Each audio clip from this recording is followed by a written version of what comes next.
भगवान का वाराह अवतार। वाराह का अर्थ होता है सुअर। पृथ्वी पानी में है और गंदगी में बैठी है, राक्षस ने गंदगी फैला रखी है, तो ये काम तो सुअर ही कर सकता है। सुअर की नासिका को दुर्गंध नहीं आती। और वैसे भी भगवान ने ये एक निकृष्ट योनि में, एक घटिया योनि में अवतार लेकर के ये साबित किया कि सब में मैं ही रहता हूं, कोई घटिया नहीं है, सब में मेरा वास है। तो भगवान ने देखते देखते बड़ा विशाल रूप धारण किया, समुद्र में कूद गए, पृथ्वी को उठा करके बाहर लाए। हिरण्याक्ष जब सामने आया तो भयंकर युद्ध हुआ और भगवान ने हिरण्याक्ष को मार दिया। आपने हिरण्याक्ष देखा कभी कि नहीं? नहीं, ये तो बड़ी पुरानी कथा है, सतयुग की है, लाखों वर्ष बीत गए। देखना है किसी को हिरण्याक्ष दिखाऊं? अभी दिखा देता हूं। भागवत जी की एक भी कथा ऐसी नहीं है जो हमारे वर्तमान को ना छूती हो। इतिहास नहीं है, ये वर्तमान है, ये आज की कथा है, अब की कथा है। और ठाकुर जी की कृपा से, गुरुजनों की कृपा से मैं अपने द्वारा कही हुई हर कथा को सिद्ध कर सकता हूं कि ये आज की कथा है, वर्तमान की कथा है। हिरण्याक्ष किसे कहते हैं? हिरण्य का अर्थ होता है सोना, धन। आक्ष मैंने आंख, जिसकी आंख हर समय धन में लगी रहती है, वही हिरण्याक्ष है, यानी लोभ प्रवृत्ति। आपने कभी किसी को नोट गिनते देखा है? कैसे गिनते? ये बीबी कहती हाँ जी हाँ जी, कितना कितना गिनते दसियो जरा, ऐदा करके। हाँ, जेड़ा लोकां नूं नोट गिनदे ज्यादा देखदा है ना, समझो उदी अखां च हिरण्याक्ष बैठा है। नोट उदे गिनती वो कर रहा, तू क्यों देखदा भी है? और लोगों को बहुत आदत होती है, कोई नोट गिनता हो ना, गिनने वाला भूल जाएगा कितने हुए, इससे पूछ लो बता देगा इतने हो गए। यह है हिरण्याक्ष प्रवृत्ति, लोभ। अरे लोभ भजन का होना चाहिए। रामायण का आखिरी दोहा याद है किसी को? रामायण जी का आखिरी दोहा किसी को याद हो तो हाथ खड़ा करो। चलो, हो सकता है याद ना आ रहा हो, वैसे तो सबको याद है। इतनी रामायण पढ़ते हो दिन रात आप, नींद ही नहीं आती रामायण पढ़े बिना। सत्यानाश इसीलिए है कि हम अपने शास्त्रों को कभी खोलते नहीं। हमारे वेद, हमारे उपनिषद तो संस्कृत भाषा में थे, हम नहीं पढ़ पाए, पर तुलसीदास जी ने कितना बड़ा उपकार किया। रामायण तो बड़ी सरल भाषा में उन्होंने लिखी है और हम उसको भी छोड़ बैठे। आजकल YouTube पर एक चैनल है स्वामी करुणदास जी का, उस पे भक्तमाल गाथा आ रही है, रात को 8 बजे आती है रोज। YouTube पे आप कभी भी देख सकते हैं। आज 24वां एपिसोड आएगा अथवा चल रहा है इस समय। और उस भक्तमाल गाथा में इस समय तुलसीदास जी का चरित्र चल रहा है। मैं अपने सब दर्शकों को निवेदन करूंगा, श्रोताओं को, कि इस भक्तमाल गाथा को जरूर देखें। भक्तमाल एक ऐसा शास्त्र है जिसने सब संतों की महिमा गाई है, चाहे वो तुलसीदास जी हैं, चाहे वो रविदास जी हैं, चाहे वो कबीर जी हैं, चाहे वो वाल्मीकि जी हैं, चाहे हरिवंश महाप्रभु, चाहे हरिदास स्वामी,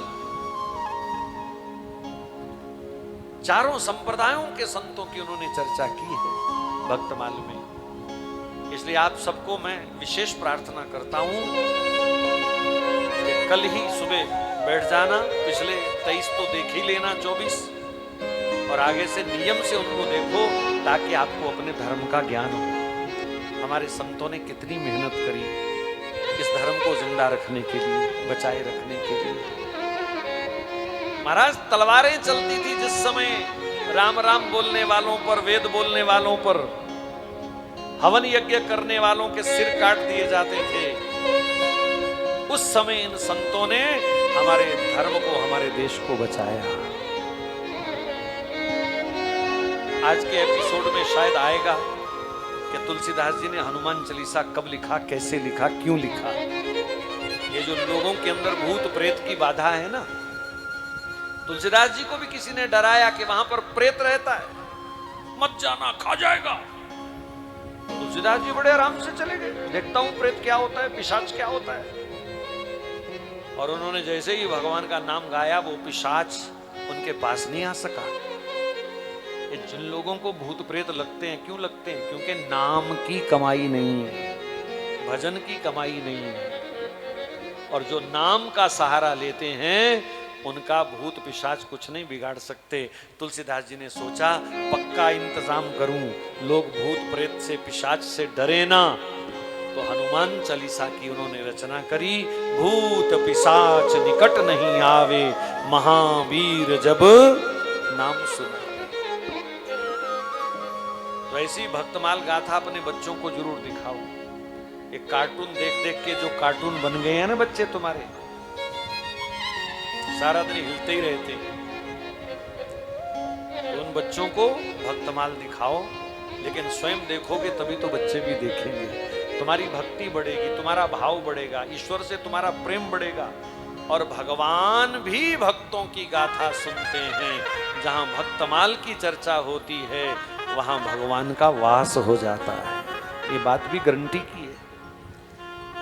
अपनी कथा भगवान सुने ना सुने, पर अपने भक्तों की कथा भगवान जरूर सुनते हैं। इसलिए भक्तों की चर्चा जरूर करना। तो स्वामी करुणदास जी लिखोगे ना YouTube पर, तो वो चैनल आ जाएगा, भक्तमाल गाथा जरूर सुनना, जरूर देखना। यहां कितने लोग ऐसे बैठे हैं जिनको हनुमान चालीसा नहीं आता? जरा हाथ खड़ा करो। देखो, यहां झूठ नहीं चलेगा। ठाकुर जी को तो सब पता है, बापू गंगादास जी को भी सब पता, किस किस को नहीं आता। चलो अच्छी बात है, 2 4 10 20 लोगों ने हाथ खड़ा किया। हनुमान चालीसा सरल से सरल भाषा में मानो पूरी रामायण है। हनुमान जी की, राम जी की कृपा पाने के लिए, रोगों से बचने के लिए, जादू टोने के प्रभाव से बचने के लिए, गंदी मैली किसी की नजर से बचने के लिए एक अचूक उपाय है हनुमान चालीसा।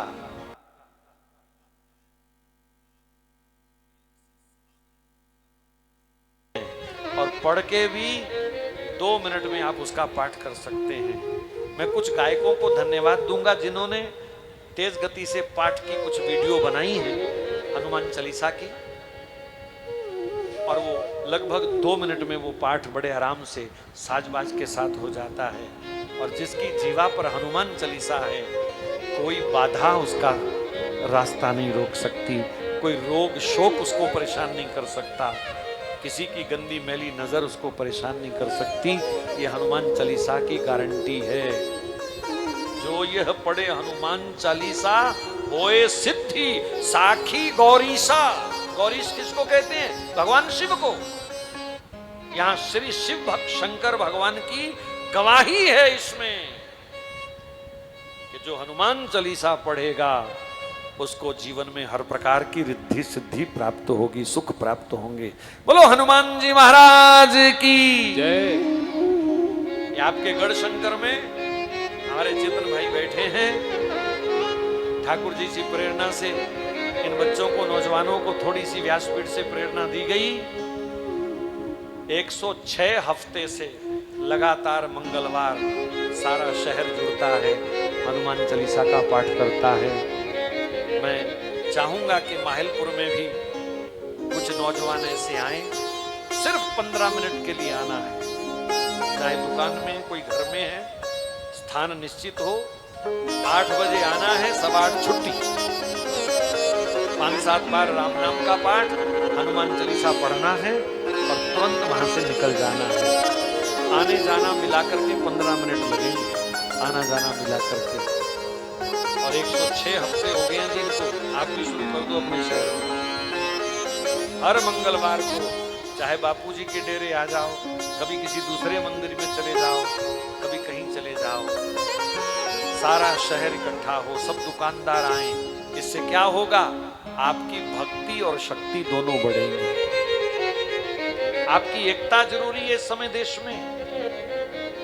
जो हमारे धर्म के दुश्मन हैं वो इसी से डर जाएंगे कि ये हिंदू समाज भी अब एकजुट होने लगा है, संग्रहित संगठित होने लगा है। संघे शक्ति कलयुगे, कलयुग में वही ताकतवर है जिसका संगठन है। माचिस की एक तीली को छोटा सा बच्चा भी तोड़ देगा, पर सब तीलियों को पकड़ करके कोई तोड़ने की कोशिश करे तो शायद कोई जवान भी नहीं तोड़ पाएगा।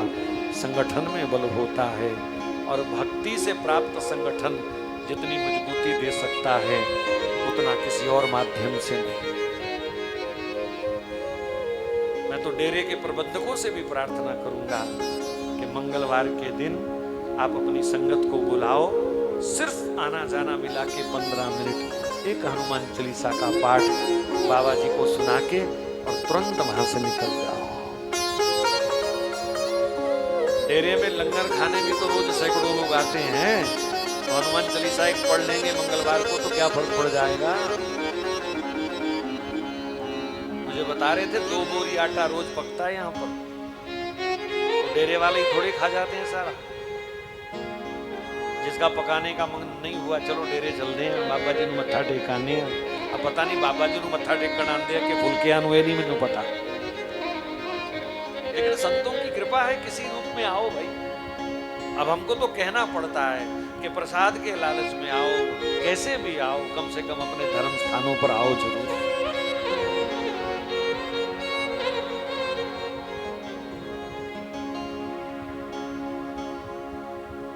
तो हम चर्चा कर रहे थे हिरण्याक्ष की, जिसकी आंखों में धन बस गया, सोना चांदी बस गया, वही हिरण्याक्ष है। हिरण्य मैंने सोना, आक्ष मैंने आंख, तो जिसकी आंख में धन है, सोना है, वही हिरण्याक्ष है। हिरण्याक्ष को कौन मार सकता है? वाराह भगवान। वाराह का अर्थ होता है संतोष। तो लोभ को कौन मार सकता है? संतोष। गौधन गज धन बाजी धन और रतन धन खान, जब आवे संतोष धन सब धन धूल समान। जिसके जीवन में संतोष है वो सबसे बड़ा अमीर है, और जिसके जीवन में लोभ है वो सदा गरीब है, वो सदा गरीब है।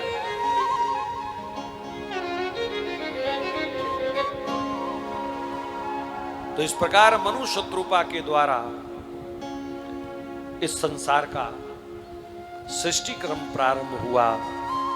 शत्रुपा का विवाह, क्षमा करें, देवहूति उनकी जो कन्या है उनका विवाह ब्रह्मा जी की प्रशाई से उत्पन्न कर्दम नाम के ऋषि से हुआ, और उनके यहाँ पहले 9 कन्याओं ने जन्म लिया, और 10वीं संतान के रूप में स्वयं भगवान उनके यहाँ अवतार लेते हैं। बोलो कपिल भगवान की। एक महात्मा के रूप में, तपस्वी के रूप में कपिल भगवान का अवतार हुआ।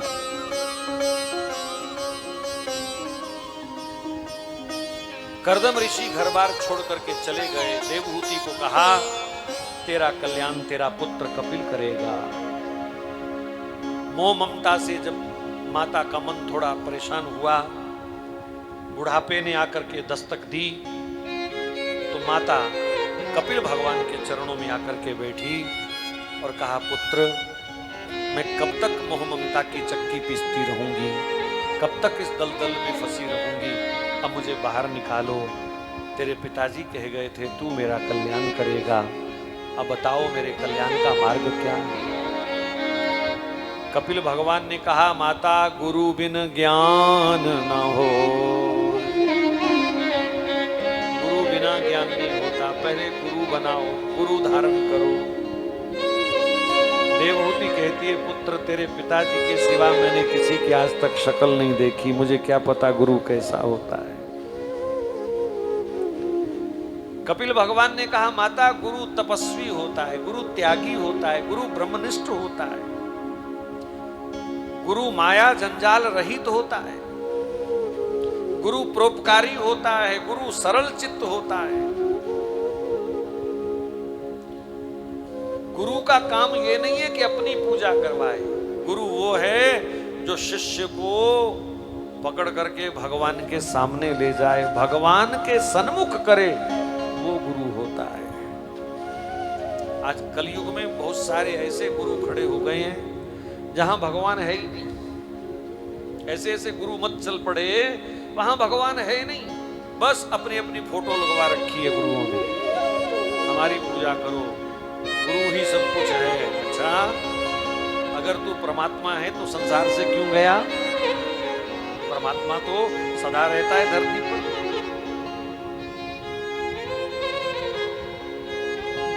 अगर गुरु ब्रह्मा है तो क्या जो गुरु ब्रह्मा बन के बैठा है वो मच्छर की टांग भी जोड़ सकता है टूटी हुई? ब्रह्मा तो सृष्टि करते हैं। गुरु विष्णु है, अगर गुरु कोई विष्णु बन के बैठा हुआ है तो मैं प्रार्थना करूंगा, विष्णु तो पूरी सृष्टि का पालन करते हैं और तेरे को तो अपने ही मंदिर की, अपने ही डेरे की चिंता सता रही है।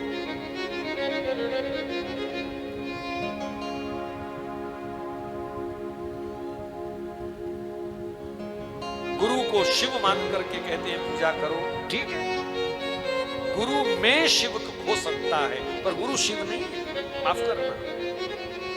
शिव संहार कारक है, संहार करता है। क्या हमारा गुरु सृष्टि का संहार करेगा? सब जीवों को मार के मरघट पहुंचाएगा? इसका सही अर्थ समझो। गुरु को ब्रह्मा क्यों कहा गया? क्योंकि वो शिष्य में ज्ञान पैदा करता है, ज्ञान की सृष्टि पैदा करता है। पालक क्यों कहा? दिए हुए ज्ञान का वो पोषण करता है, दी हुई भक्ति के सूत्रों का वो निर्वाह करवाता है। और भाई भजन कैसा चल रहा है, ऐसे करो, ऐसे करो। इसलिए वो विष्णु है और हमारी अज्ञानता का, वासना का वो नाश करता है, इसलिए उसे शंकर कहा गया। पर हरहि शिष्य धन हरहि न पीरा। कलयुग के लक्षण बताते हुए तुलसी बाबा रामायण में लिखते हैं कि कलयुग के गुरु ज्यादातर जो मनगढ़ंत परंपरा से हैं वो शिष्य का धन तो हर लेते हैं पर उसकी जन्म जन्म की पीड़ा का हरण नहीं करते। भाई तपस्या करना कौन सिखाएगा? जिसने स्वयं तपस्या की है। सारा दिन जिसने एयर कंडीशन के नजारे लिए हैं बादाम खा खा करके, वो शिष्यों को कह पाएगा तपस्या करो? जिसने 42 इंच का टीवी लगा करके अपने कमरे में सारा दिन सीरियल देखने हैं, वो कह सकेगा अपने शिष्यों को कि तुम भजन किया करो? जिसने अपने बिस्तर के नीचे भी सोना चांदी दबा करके रखा है, वो शिष्यों को कह पाएगा कि तुम त्याग करो? कोई त्यागी महापुरुष, कोई भजनानंदी महापुरुष, कोई तपस्वी महापुरुष, संसार की वासनाओं से जो परे है, ऐसा महापुरुष ही शिष्यों से भजन करा सकता है, उनका कल्याण कर सकता है। जिस डेरे पर हम बैठे हैं महाराज, कैसे जीवन जी। आप में से तो बहुत सारे लोगों ने दर्शन किया, हमको सौभाग्य नहीं मिला। सैकड़ों बार इस रोड से निकल गए, लेकिन ऐसे महापुरुषों के जीवन से पता चलता है कि संत क्या होता है, संत के लक्षण क्या होते हैं। आज उनकी तपस्या का फल है कि कोई रोता हुआ यहां आएगा, हंसता हुआ यहां से जाएगा, मुस्कुराता हुआ यहां से जाएगा। ऐसे संतों से तप त्याग का उपदेश लो, भगवान के भजन का उपदेश लो कि जीवन में कुछ भी जरूरी नहीं है। अगर बापू गंगादास जी ने नहाना तक छोड़ दिया कई वर्ष, तो इसका मतलब जीवन में कुछ भी जरूरी नहीं है। जरूरी सिर्फ भगवान का भजन है और कुछ भी जरूरी नहीं है।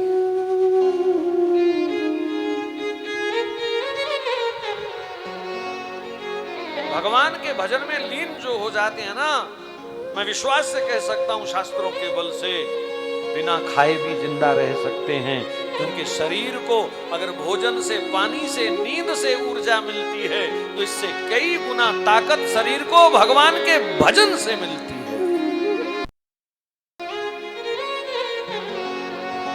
करके देख लो, भजन एक ऐसा टॉनिक है जो जीव को कमजोर नहीं होने देता। ठाकुर जी की कृपा से संतों के ऐसे ऐसे दर्शन मिले हैं, सारा दिन में एक मुट्ठी चने खाने वाले महापुरुष। चने भी कौन से? वृंदावन में ऐसे संत देखे, बंदर चने खा करके चले जाते हैं और पीछे बचे खुचे जो छिलके होते हैं एक मुट्ठी सारा दिन में, और उनके चेहरे की रौनक देखो, उनके चेहरे का नूर देखो। बादाम घोट के पीने वाले भी ऐसी सेहत नहीं रखते महाराज। ताकत भजन की है, असली बल भजन का है।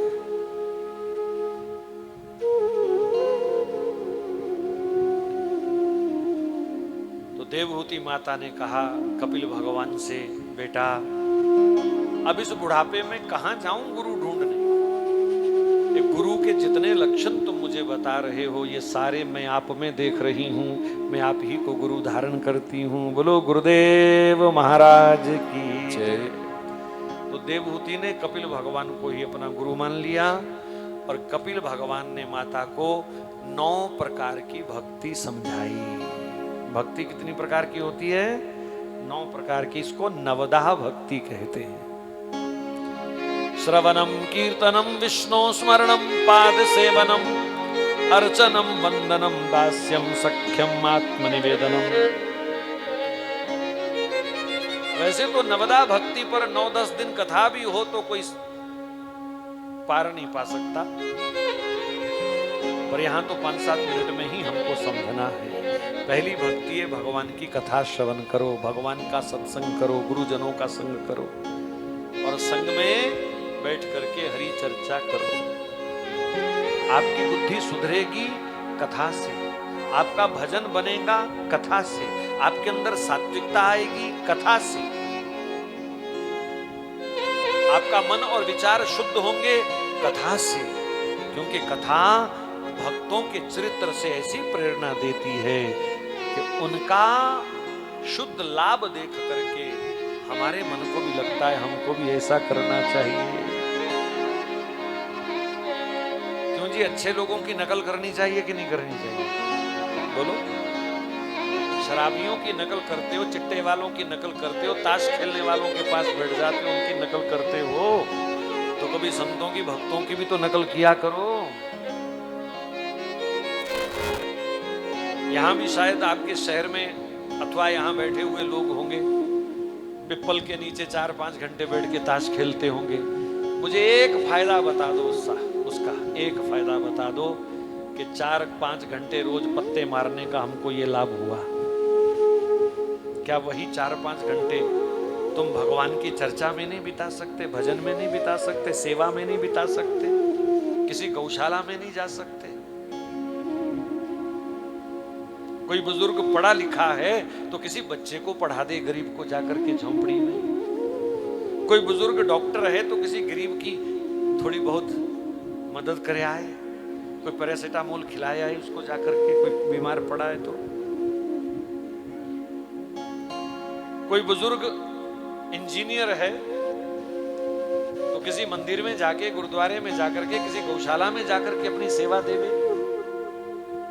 बहुत तरीके हैं अपनी सेवा देने के, पर आज का इंसान भटक चुका है नशे में, ताश में, राजनीति में, क्रिकेट में, पिक्चर में, सीरियल में समय बर्बाद करता है। और पूछो क्या कर रहे हो?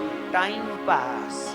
यार तेरे पास टाइम है कितना जो तू पास कर रहा है? एक पल की तो खबर नहीं है और कह रहा है टाइम पास। टाइम पास सात्विकता से होना चाहिए, सत्संग से होना चाहिए। यहां बहुत सारे लोग कथा में देरी से आते हैं, कोई बात नहीं, हमें कोई एतराज नहीं। मेरे लिए 9:30 बजे आओ, चाहे उसके बाद 10 बजे आओ, मुझे फर्क नहीं पड़ता।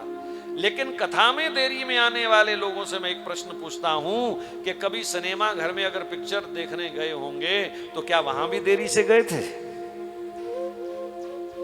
वो जी 3 घंटे चलनी है जी, ठहर के चल दें। हाँ है?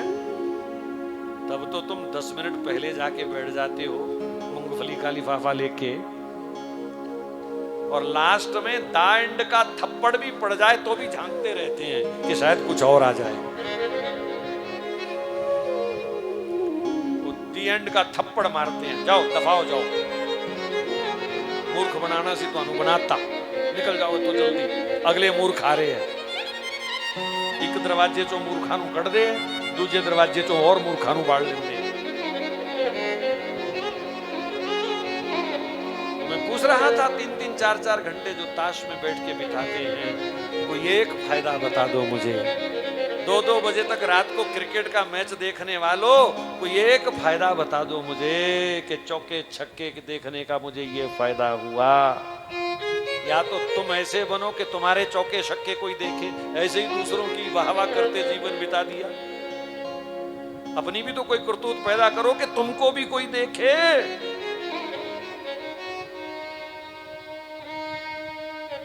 मुझे इंडिया टीवी वाले रजत शर्मा की एक बात बहुत अच्छी लगती है, उन्होंने आप बीती सुनाई।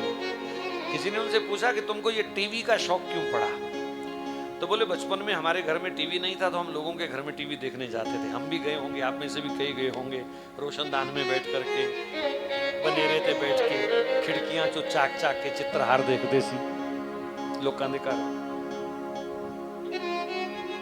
तो बोले मैं किसी के घर जाता था तो मेरे पिताजी मुझे डांटते थे, मूर्ख कहीं का, मूर्ख कहीं का।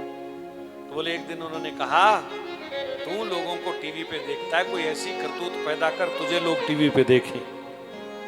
वो बात लग गई और धीरे धीरे तरक्की करते करते व्यक्ति ने अपना चैनल बनाया, आज लाखों लोग उसको टीवी पे देखते हैं। तुम लोग क्रिकेट देखते हो टीवी पे, फिल्म देखते हो टीवी पे, कोई ऐसा काम कर जाओ कि तुमको भी लोग टीवी पे देखें, तुम्हारी भी कोई चर्चा करे। ऐसे ही दूसरों की मुफ्त में वाहवाही करते रहते हो।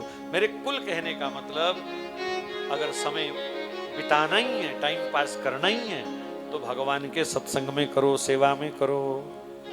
पहली भक्ति भगवान की कथा सुनो, दूसरी भक्ति भगवान के नाम का कीर्तन करो, तीसरी भक्ति भगवान को याद करो, भगवान को याद रखो, चौथी भक्ति भगवान के चरणों की सेवा। भगवान के चरण कहां कहां है पता आपको? माता पिता के चरण, बुजुर्गों के चरण, साधु संतों के चरण, गौ माता के चरण, यही भगवान के चरण हैं। बाकी भाव में आंख बंद करके तुम अपने आराध्य के चरण धोवो, चरण सजाओ, अलग बात है। लेकिन अगर प्रैक्टिकल करना है इस बात का, तो ये मैंने जो नाम बताए ये सब चरण, दीन दुखी लोग, ये भी भगवान के चरण हैं। पदभ्याम शूद्रो अजायत, भगवान के चरणों से शूद्र प्रकट हुए, पैदा हुए। तो कोई दीनहीन, गरीब लोग, जरूरतमंद लोग, ये भगवान के चरण हैं। इनकी सेवा भगवान के चरणों की सेवा है, ये भागवत सिखा रही है।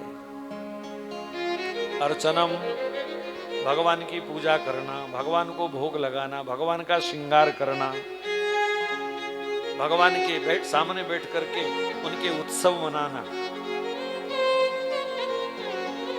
भगवान को लाड़ लड़ाना। वृंदावन की उपासना में भगवान को लाड़ लड़ाया जाता है, भगवान के उत्सव मनाए जाते हैं। 56 भोग, श्रृंगार, होली, झूला, ये सब उत्सव ठाकुर जी के मनाना, विभिन्न प्रकार से उनकी आरतियां सजाना, उनकी रंगोलियां सजाना, उनके फूल बंगला बनाना, ये सब अर्चन भक्ति है।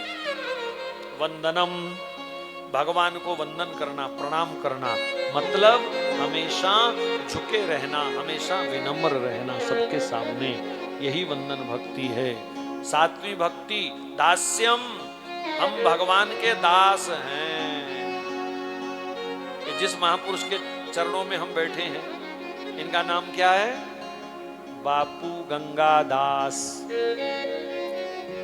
दास यानी भगवान मेरे मालिक, मैं इनका दास। वैसे तो पहले गंगा दास नाम होगा। जब ये दास बने तो ठाकुर जी ने सबका बापू बना दिया। सत्य है कि नहीं? तो बड़ा कौन बनेगा इस संसार में? जो दास बनेगा। दास। आठवीं भक्ति है सख्यम। भगवान ही मेरे मित्र हैं। बाकी कोई मित्र कहां धोखा दे जाए कोई पता नहीं, पर भगवान ऐसे मित्र हैं जिंदगी के साथ भी और जिंदगी के बाद भी। कभी साथ नहीं छोड़ते, कभी हाथ नहीं छोड़ते। और नौवीं भक्ति आत्मनिवेदनम। अपना सब कुछ भगवान को अर्पित कर देना। जीवन है तेरे हवाले मुरलिया वाले, जीवन है तेरे हवाले मुरलिया वाले, जीवन है तेरे हवाले मुरलिया वाले, जीवन है तेरे हवाले मुरलिया वाले। हाँ जी हाँ मुरलिया वाले, ओ जी हो मुरलिया वाले, हाँ जी हाँ मुरलिया वाले, ओ जी हो मुरलिया वाले। जीवन है तेरे हवाले मुरलिया वाले, जीवन है तेरे हवाले मुरलिया वाले, जीवन है तेरे हवाले मुरलिया वाले, जीवन है तेरे हवाले मुरलिया वाले।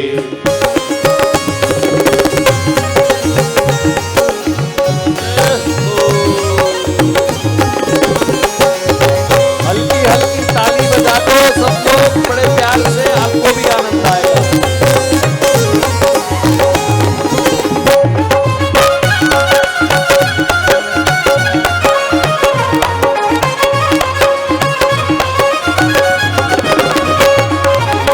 तेरे हाथ की हम कठपुतली, तेरे हाथ की हम कठपुतली, तेरे हाथ की हम कठपुतली, तेरे हाथ की हम कठपुतली। जैसा जैसा जैसा चाहे न चाले मुरलिया वाले, जैसा चाहे न चाले मुरलिया वाले, जैसा चाहे न चाले मुरलिया वाले, जैसा चाहे न चाले मुरलिया वाले।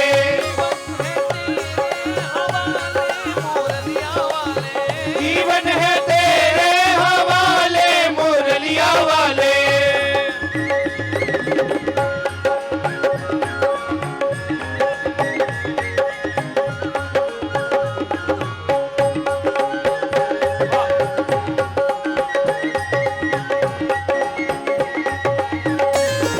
जय हो।